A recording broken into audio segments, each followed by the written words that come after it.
تو یہ سب کچھ کیوں ضروری ہے؟ اس لیے کہ اب ہمیں اللہ کی کتاب کو تحقیق کر کے سمجھنا ہے، اللہ کے پیغمبر کی سنت کو تحقیق کر کے متعین کرنا ہے، اور جو علم ہمیں میراث میں ملے گا، جس دور میں بھی ہم ہوں گے، جو لوگ 500 سال پہلے پیدا ہوئے وہ اپنے پیچھے دیکھیں گے، جو 200 سال پہلے پیدا ہوئے وہ اپنے پیچھے دیکھیں گے، جو 1200 سال پہلے پیدا ہوئے وہ اپنے پیچھے دیکھیں گے، یعنی ان کے زمانے تک علم میں کیا چیزیں زیر بحث آ گئی ہیں، کیا آراء قائم ہو گئی ہیں، ان کا جائزہ لیا جائے گا۔ یہ ہر وقت کرنے کا کام میں نے ایک مرتبہ یہ عرض کیا تھا کہ ہمارے ایک بڑے مفکر نے اس دور کی ابتدا میں یہ کہا کہ مسلمانوں کے مذہبی فکر کی ریکنسٹرکشن ہونی چاہیے۔ چنانچہ خطبات دیے جن کا نام ہی یہ ہے کہ reconstruction of religious thought in Islam, مسلمانوں کے مذہبی فکر کی تشکیل جدید۔ یہ کوئی اس دور کا مسئلہ نہیں ہے، یہ ہر وقت ہوتی رہنی چاہیے۔ اس کے لیے بڑے پیمانے کے کام کی ضرورت ہی اس وقت پڑتی ہے جب برسوں اور بعض اوقات صدیوں وہ کام نہیں ہوتا، ورنہ ہر وقت ہر چیز پہ نظر ثانی ہوتی رہنی چاہیے۔ انسانی عمل جہاں بھی ہوگا وہاں غلطی کا امکان ہے۔ ہم تو اللہ کے پیغمبر میں اور انسانوں میں بڑے سے بڑے آدمی کو بھی سامنے رکھ لیں، فرق ہی یہ متعین کرتے ہیں قرآن کی روشنی میں کہ یہ علم صحیح و خطا کے نتیجے میں ہوتا ہے، وہ خدا کی براہ راست رہنمائی ہوتی ہے۔ تو صحیح و خطا کے عمل میں صحیح بھی ہوگی، خطا بھی ہوگی۔ اس وجہ سے یہ پہلی بات کہی گئی ہے، اور یہ بالکل ایک بدیہی چیز ہے، اور ہماری مسلمانوں کی پوری تاریخ میں علماء نے یہی کام کیا۔ وہ لوگ جنہوں نے حدیث پر کام کیا ہے، فقہ پر کام کیا ہے، تاریخ پر کام کیا ہے، قرآن کی تفسیریں لکھی ہیں، وہ سب کیا کر رہے ہیں؟ یہی کر رہے ہیں، یہی تحقیق کا کام کر رہے ہیں تاکہ صحیح چیز کو ہر جگہ متعین کیا جائے اور اپنے علم کی حد تک اس کو بدلائے واضح کر دیا جائے۔ پھر یہ سب کس لیے کرنا ہے؟ اپنے آپ کو تعلیم دینی ہے، اس کی دوسروں کو تعلیم دینی ہے۔ یعنی وہ مسلمان جو اس دین کو مان چکے ہیں انہی تک پیغام پہنچانا ہوگا، تو وہ پیغام پہنچانے کا راستہ ہی دو چیزیں ہیں، تعلیم اور تربیت۔ اگر وہ کوئی چیز سیکھے ہوئے نہیں ہیں تو سکھائیے، اور سیکھے ہوئے ہیں اور اس کے مطابق اپنی زندگی کو نہیں ڈال سکے تو ان کی تربیت کریں۔ تو یہ گویا اس کے بعد لازمی نتیجہ ہے، ہر جگہ نکلے گا۔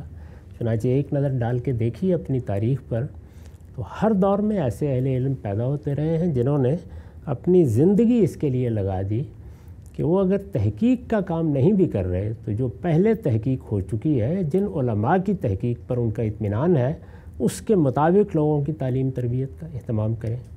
یہاں بھی یہی چیز ہے، اگر کسی چیز کی تحقیق کرنے والے لوگ ہوں گے تو کریں گے، نہیں تو جو میراث پہلے سے موجود ہے اس کے مطابق لوگوں کو تعلیم دیں گے، لوگوں کی تربیت کریں گے۔ دوسری چیز یہی ہے، یہ جو نتائج نکلے ہیں، خواہ وہ تعلیم کے نتیجے میں سامنے آ رہے ہیں، خواہ تحقیق کے نتیجے میں سامنے آ رہے ہیں، اس کو آپ اٹھا کر اپنے گھر میں تو نہیں رکھ لیں گے، اپنی جیب میں تو نہیں ڈال لیں گے، ان کو دنیا تک پہنچنا چاہیے، یہ خود ان کا حق ہے۔ تو اس لیے تیسری بات بیان کی گئی ہے، نشر، اشاعت، اس کو آپ خالص قرآن کی اصطلاح میں دعوت کہہ سکتے ہیں، پیغام پہنچائیں گے۔ یہ میں عرض کر چکا ہوں کہ غیر مسلموں کے معاملے میں اللہ تعالیٰ نے بالکل واضح کر دیا ہے کہ ان کو صرف اللہ کی کتاب دی جائے گی، اللہ کی کتاب پڑھ کے سنائی جائے گی، اللہ کی کتاب ان کو پڑھائی جائے گی، اللہ کی کتاب ان کی خدمت میں پیش کی جائے گی، کتاب کا تعارف اور کتاب، اس سے زائد کوئی کام ہمیں نہیں کرنا، وہ کتاب خود کرے گی، اور جب وہ کر لے گی تو اس کے بعد وہ بھی وہیں کھڑے ہوں گے، یا انہیں تعلیم کی ضرورت ہوگی یا تربیت کی ضرورت ہوگی۔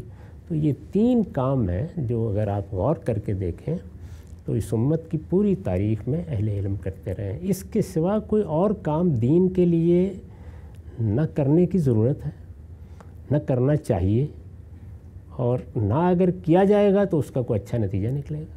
یہاں تو یہی چیزیں ہیں۔ ایسا بھی ہو سکتا ہے کہ ایک ہی شخص سے ان سب چیزوں کا صدور ہو رہا ہو، ایسا بھی ہو سکتا ہے کہ بہت سے لوگ یہ کام مل کے کر رہے ہوں، کیونکہ کوئی پیغمبر نہیں ہے تو اس لیے یہ ضرورت محسوس ہوتی ہے کہ ادارے بنا دیے جائیں جس میں لوگ پڑھیں، جس میں تعلیم حاصل کریں، جس میں اچھے علماء بنیں، جس میں ان کو تحقیق کی سہولتیں بہم پہنچائی جائیں، تاکہ اس کام کی کنٹینیوٹی اسی طرح جاری رہے۔ یعنی یہ ایسے ہی مسلسل ہوتا رہے، لوگ تحقیق کرتے رہے ہر دور میں. ہم نے کچھ خدمت انجام دے دی، ہمارے بعد والے اس پر ایک نظر ڈالیں، دیکھیں اس میں کہاں غلطی ہوئی ہے، کہاں کوئی چیز ٹھیک طرح سے بیان نہیں ہوئی.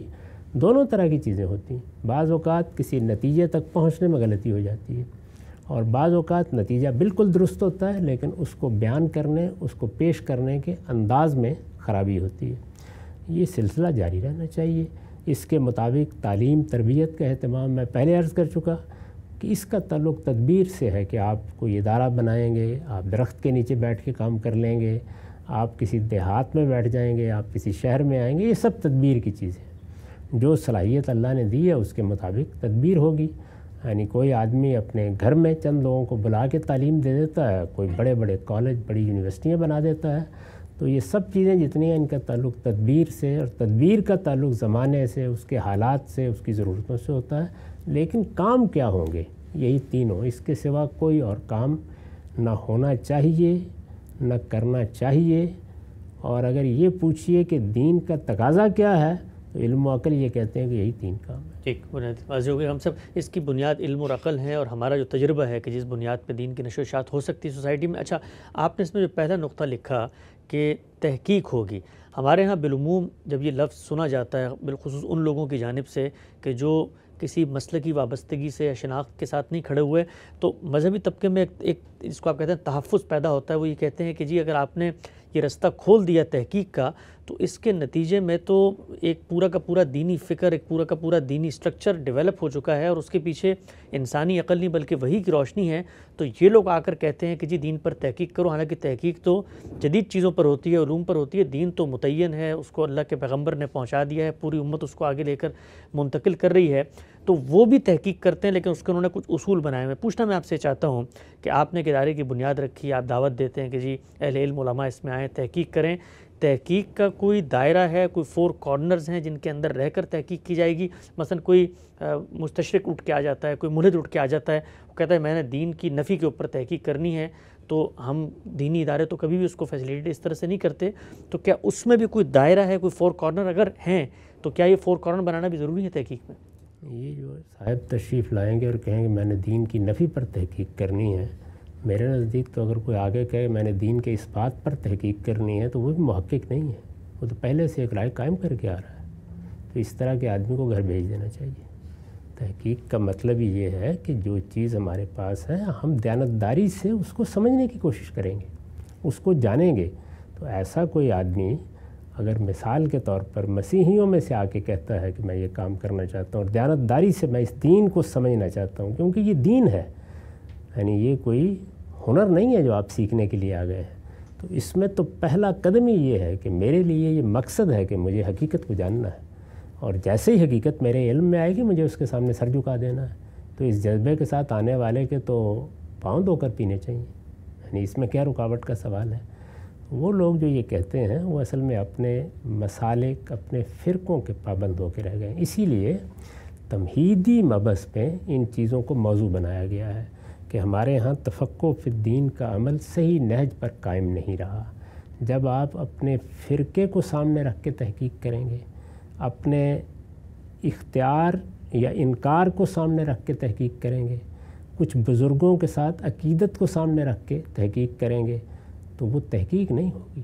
وہ تو اصل میں دائیں بائیں سے مواد اکٹھا کر کے کسی بات کو ثابت کرنے کی صحیح ہے. اس طرح کی صحیح جہاں بھی کی جائے وہ بالکل بے معنی ہوتی ہے. تحقیق کا مطلب یہ ہے کہ کھلے دل کے ساتھ، کھلے دماغ کے ساتھ ہر چیز کا جائزہ لینے کا کام ہوتا رہے، اور اس جذبے سے ہوتا رہے کہ ہمیں حق کو سمجھنا ہے اور اختیار کرنا ہے. دین میں اس کی کوئی گنجائش نہیں ہے کہ آپ حق کو سمجھنے اور اختیار کرنے کے جذبے کے بغیر داخل ہو جائیں، کیونکہ یہ دین ہے، اللہ کا پیغام ہے، اللہ کی دعوت ہے. اس جذبے کے ساتھ ہر آنے والے آدمی کا استقبال کرنا چاہیے. ٹھیک ہے، آگے بڑھاتے ہیں سلسلہ گفتگو کو. ہم سب بیان کیجیے گا، آپ نے ایک اور ڈاکومنٹ لکھا ہے اصول و مبادی کے عنوان سے، انشاءاللہ اس کو بھی جز میں زیر بحث لے کے آئیں گے آئندہ نشستوں میں. وہ ڈاکومنٹ ہے جس میں آپ یہ بتاتے ہیں کہ خود جب آپ دین پر غور کرتے ہیں، تحقیق کرتے ہیں، تو اس کے اصول کیا ہیں، پروٹوکولز کیا ہیں، پرنسپل کیا ہیں، پیرامیٹرز کیا ہیں، حدود بندی کیسے کی ہوئی ہے آپ نے. دین کے جو لوگ آپ کے ادارے میں آ کر کام کرنا چاہتے ہیں تو یہ تو ایک فطری تقاضا ہے نا کہ جو آپ کے ذہن میں خاکہ بن چکا ہے، جس نے ادارہ بنایا ہے، وہ چاہے گا کہ یا تو کوئی عالم اس کو آ کے ریفیوٹ کر دے. اگر ریفیوٹ نہیں کرتا تو پیغام وہی پھیلانا ہے جو آپ سمجھے ہیں، جس کے پس منظر میں یہ پورا کا پورا پرابلم اسٹیٹمنٹ واضح ہے. تو پھر وہ ڈاکومنٹ لکھنے کی کیا ضرورت پیش آئی؟ اس میں بھی تو ایک طرح سے آپ لوگوں کو یہ بتا رہے ہیں نا کہ جی میں نے اس طرح سے دین پہ غور کیا ہے، تم لوگ بھی غور کرنا چاہتے ہو تو اسی طریقے سے کرو، اگر نہیں کرتے اس طریقے سے تو مجھ پہ میری غلطی واضح کرو. بات یہ ہے کہ ہر ادارہ اپنے سامنے کچھ چیزیں اسی طرح اصول کے طور پر رکھتا ہے، ہر علم اپنے سامنے رکھتا ہے. آپ سائنس پر تحقیق کرنے جائیں گے تو وہاں پر بھی کچھ چیزیں ہیں.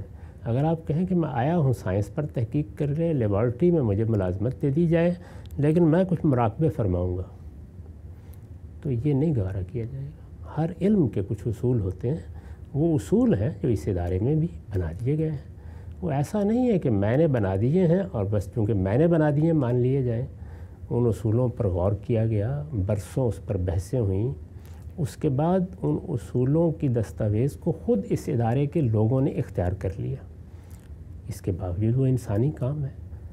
اگر فرض کیجئے کہ 2 برس بعد 4 برس بعد میرے موجودگی میں اس کی کوئی غلطی واضح ہو جاتی ہے، ترمیم ہو جائے گی اس میں تو یہ عرض کر رہا ہوں کہ اصول بنانے کا کام ہو یا ان کے اطلاق کا یا ان کی روشنی میں چیزوں کو سمجھنے کا، یہ ایک دن کے لیے بھی نہیں رکنا چاہیے، ہر وقت ہوتے رہنا چاہیے. تو اس لیے جو اصول قائم کیے گئے ہیں وہ ایک مختصر سی دستاویز ہے. اس میں یہ نہیں بتایا گیا کہ یہ میری آراء ہیں، یہ میرے نتائج فکر ہیں، نہیں، وہ بنیادیں واضح کی گئی ہیں جو سامنے رہنی چاہیے. ان بنیادوں کے دلائل بیان کر دیے گئے ہیں. تو اگر کوئی شخص آ کے بتاتا ہے کہ یہ تو بات ہی ٹھیک نہیں ہے، تو جس طرح میں نے بتایا کہ وہ بات ٹھیک نہیں ہے جو اس سے پہلے لوگوں نے اختیار کر رکھی ہوئی ہے، تو آنے والے کو حق ہے کہ وہ یہ بتائے کہ یہ بات ٹھیک نہیں ہے. تو یہ ایک زندہ عمل ہے جس کو جاری رہنا چاہیے. اچھا، ہم سب پلٹ کے میں ایک چیز پوچھتا ہوں آپ سے بہت ہی دردمندی کے ساتھ. ہمارے مدارس کے اندر بھی بالکل یہی آرگومنٹ دیا جاتا ہے کہ اس پر اتنا وقت گزر چکا ہے، بہت بحث و تکرار ہوئی ہے، امت کے 1400 سال علماء کی ایک روایت ہے، اس پر سب متفق ہو گئے ہیں، سب نے مل کے اس کو قبول کیا، اس کے بعد ہم مدرسوں میں اس کو پڑھا رہے ہیں. تو وہ تو بالکل وہی آرگومنٹ ہے جو بھی آپ نے پیش کیا کہ وہاں پر بھی تو یہی کہا جاتا ہے سب متفق ہیں، اسی لیے اب اس دائرے کے اندر رہ کر آپ نے کام کرنا. یہ بالکل درست فرمایا انہوں نے، لیکن کیا وہ اس کی اجازت دیتے ہیں کہ ان کے ہاں پیدا ہونے والے لوگ اس پر تنقید بھی کر لیں؟ تو میں نے تو بات یہاں تک نہیں چھوڑی. میں نے یہ کہا ہے کہ وہ دستاویز موجود ہے، اس ادارے میں کام کرنے والے لوگ اس پر تنقید کریں، آنے والے اس پر تنقید کریں، باہر بیٹھے ہوئے لوگ اس پر تنقید کریں. اس تنقید کے نتیجے میں اگر واضح ہو جائے گا کہ یہ بات ہی صحیح نہیں ہے اور اس ادارے کو چلانے والوں پر واضح ہو جائے گا تو وہ تبدیل کر لیں گے اس کو. تو یہی چیز مانی جا سکتی ہے، ورنہ کوئی شخص خلا میں تو نہیں کھڑا ہوتا. مجھے اس پر کوئی اعتراض نہیں ہے کہ جو اس سے پہلے ہمارے ہاں مذہبی ادارے یا علمی ادارے کام کر رہے ہیں، یونیورسٹیاں کام کر رہی ہیں، وہ اپنے اصول متعین کرتے ہیں. یہ اس میں کام ہوگا، تحقیق ہوگی، تعلیم دی جائے گی، کن چیزوں کو سامنے رکھ کے دی جائے گی، یہ تو ہر جگہ ہوگا. لیکن کیا وہ کوئی جامد چیز ہے؟ وہ ہمیشہ کے لیے بند کر دی گئی، اس پر کفر لگا دیا گیا. قابل اعتراض بات یہ ہے. تو اس وجہ سے یہ تو ہو ہی نہیں سکتا کہ آپ کوئی پرنسپل، کوئی اصول متعین کیے بغیر کوئی سائنس پہ کام کر سکیں، کوئی فلسفے پہ کام کر سکیں. ہر علم اصل میں ایک رویہ بھی چاہتا ہے اور ہر علم کچھ قاعدے بھی چاہتا ہے جن کا لحاظ رکھا جائے. یہاں سے نقطہ واضح ہوا. علم و تحقیق، تعلیم و تربیت اور نشر و اشاعت المورد کی تاسیس کے بنیادی 3 پہلو ہیں جن میں کام کیا جائے گا. کام کا نقشہ کیا ہے، ایک ایک پہلو کو زیر بحث لائیں گے. وقت یہاں پہ ختم ہوتا ہے، دوبارہ حاضر خدمت ہوں گے. اب تک آپ کو بہت شکریہ.